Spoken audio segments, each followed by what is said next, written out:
know what? I understand it now. That whole meme where people was like, going to a different gacha game only to come back to Genshin with the whole welcome back cheater sign on the dang logo of the map. Yeah, I absolutely get it now. So, what I mean by all of this is essentially to talk about Wuthering Waves. Yes, I have tried it. Yes, it is actually different. And yes, the combat is by far it's just good. It's just absolutely smacking out the park more than I thought it was going to, right? So obviously Wuthering Waves is on PS5 now and people are playing it, obviously. And when it comes down to it, I didn't really have any expectations going into it. I didn't really know what the story is of it. I don't really know much of anything of what's going on. Played it for like an hour. Still don't know what the hell is going on for the most part. And when it comes down to it though, it's been a pretty different experience, right? Where I'm so used to Genshin with how, more cartoonish it looks and how more like humor-ish it kind of is at times, and how more light it kind of is. Now with Wuthering Waves, it's like the tone fits differently. It's like more softer, but at the very same time it's more serious too, off the rip. And that's kind of what it feels like, just kind of motioning through the story and motioning through what's going on and things and stuff like that. And even the art style kind of reflects that too, because really looking at Genshin, obviously you can tell that there is a more lighter, again more cartoony kind of like art style when it comes down to it. But when it comes down to Wuthering, it feels like a bit, it still has the anime aesthetic and obviously, but it feels more like there's some realism here. Like there is a bit more like a more, again, serious tone with a little bit more realisticness to it, but not like obviously overly realisticness. I just feel like it's more, I guess, mature than Genshin is, right? And obviously, as I compare these two games, I know both of these games are obviously two different beasts. One game is obviously, people's first gacha and people kind of come in with that type of expectation. And then obviously Wuthering Waves is a different beast for people that obviously just explore the gacha space and obviously see more things that, people from Genshin can obviously see there's a difference of. But when it comes down to it though, yes, obviously there's a gigantic difference in quality and how the game is handled and the formula of the game and gameplay formula just in general.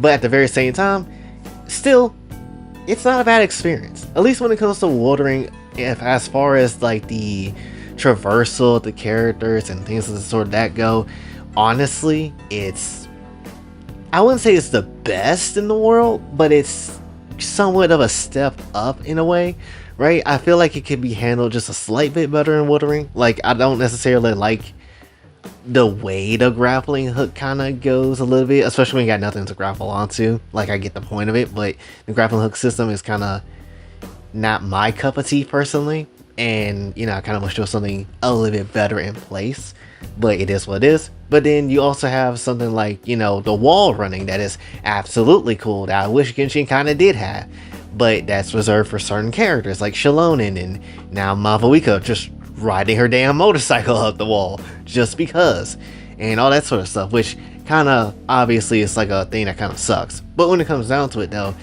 it has its good moments in Wuthering Waves, it has its bad, and that's just kind of how it is. But still, traversal, they do play around with it and made it more universal for different characters, which I can appreciate that, honestly. And one thing to also kind of give it its own bonuses to is that because of the vibe of the worlds feel different of both Genshin and Wuthering, you can obviously tell that, at least the first place that we go to, I don't remember the name of it, but essentially you could look at that and then look at Leeway, and then you easily say that, yeah, there's a bit more maturity, a bit more modernism there is into the setting and how the place looks, and how the staff of that place kind of looks as well. It kind of just like, yeah, we got guns here, we have guns that we actually can shoot and just kind of fire off for whatever reason and stuff, right? Where Genshin doesn't have that, and certain characters only have guns and such, and the guns in Genshin is like a ton more primitive than there is in Wuthering Waves, obviously. So there's also that. And just the weaponry too, it just kind of shows you that, yeah, there's a bit of similarities there, but there's also like a big few differences that's also there too.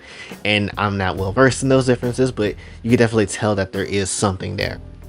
What the game mainly shines, at least for me to kind of talk about, is essentially the damn combat. The combat is exceptionally ridiculous. Like, let's just keep it very much a stack. First of all, you get some jiggly ass women with some jiggly ass forms and stuff, and I ain't gonna necessarily lie, I think of all the designs so far I've seen, definitely the damn painter chick that's new, I think that's new, is definitely, I would say, my personal favorite character that has like that design that sticks out the most. And Carlotta, I want to say that's the name of the gun girl, she's pretty damn good, and she's just ridiculous in combat. But when it comes down to it though, you know, if I had to pick like who has the best design, obviously it'll be like the painter chick. I don't want to say her name because I probably would get messed up, but yeah, definitely her. There's also like some dominatrix lightning chick that's also pretty jiggly in all the right places, which, yeah, that's cool as hell too. And then also like you had Jinshi, I want to say, like the magistrate of that city, which has a effing dragon and has like a whole cutscene to their damn combat. And I'm just sitting here like, wait, you mean to tell me that there's like 2 bursts that you got, like 2 ultimate attacks that you have? What the hell is this? And I was mad confused, right? I'm like, oh, one's not even a burst and one is actually the ultimate burst. The hell is this? And that shit kind of threw me off hard. But that's how crazy and wild the combat can get, along with like turning into, you know, the echoes, or that's what they call it in the game, where you turn into other monsters and you can kind of use their ability. If you play like Neo 2, you kind of would know, like, that's kind of how it works. You could turn into other demons and yokai and whatever. That's essentially kind of how it is in this game, right? With the echoes and such. And that's kind of crazy. And then by far, Jinshi and Carlotta has like some of the craziest combat I think I've ever seen, at least especially in this game so far, when it comes down to it, because I wasn't even like ready for Carlotta. I'm not gonna list her lie. First of all, the damn accents of the game was just like, oh, she got that British accent on. She got that proper accent on. I see how it is. But she likes to blast people with the damn gun and shit. Was honestly on some wild ass energy, and yes, I was pretty much vibing with that. And just to keep it very much a stack, I thought she only had one damn burst. I thought she only had the one damn burst. And maybe I'm tripping, but she has 2 bursts that you can do as an ultimate, which I was freaking the hell out about. I was like, wait, what? Wait, she has a second one? And I was flipping out a little bit. I'm not necessarily gonna hold you. That's kind of how it was for me. And so it made me wonder, like, damn, okay, so does everybody have some secret weird shit to their kit that isn't just the end-all be-all? Because obviously, when you come from Genshin's combat, you have like the normal attack, you got the skill, and then you got the burst, and then that's pretty much it. It's pretty straightforward. Now, this game is like, you know, we got all that, but add it with more. You can swap out faster to your own comrades. You can just simply jump up and do a plunge attack if you just want to, instead of jumping from a high ass height. You can basically do this. You can do that. You can just kind of combine attacks. You can parry shit in this game, and so much more. Honestly, if we gotta compare, you know, combat, obviously Wuthering Waves combat is hitting a bit more harder, definitely, than Genshin's is. But again, obviously, both 2 different games, both have different formulas. But at the very same time, even with, you know, I'll even argue with like Wuthering Waves, it's good ass combat, but it's not the best combat I've ever seen. So there is that to keep in mind too. So, you know, it is definitely letting you do a lot more than you could do in Genshin, but at the very same time, it's not the ultimate combat of all ultimate combats, you know? Like, it's not catching up on some type of, you know, Kingdom Hearts level of like maybe, you know, inputs of satisfaction of how to get a combo done, and certain other games they let you get combos done too, right? It does feel a little bit flowy at times, and it's a little bit like, oh, you don't really know what to do somewhat, but that just kind of is what it is when it comes down to it. But just mainly, the combat is the strongest point of Wuthering Waves, for sure, for sure. And definitely Carlotta and Jinshi is like the most fun, but the painter girl is like the more, I guess, like beautiful looking when it comes to their combat, and just beautiful overall because she is about damn fine as hell.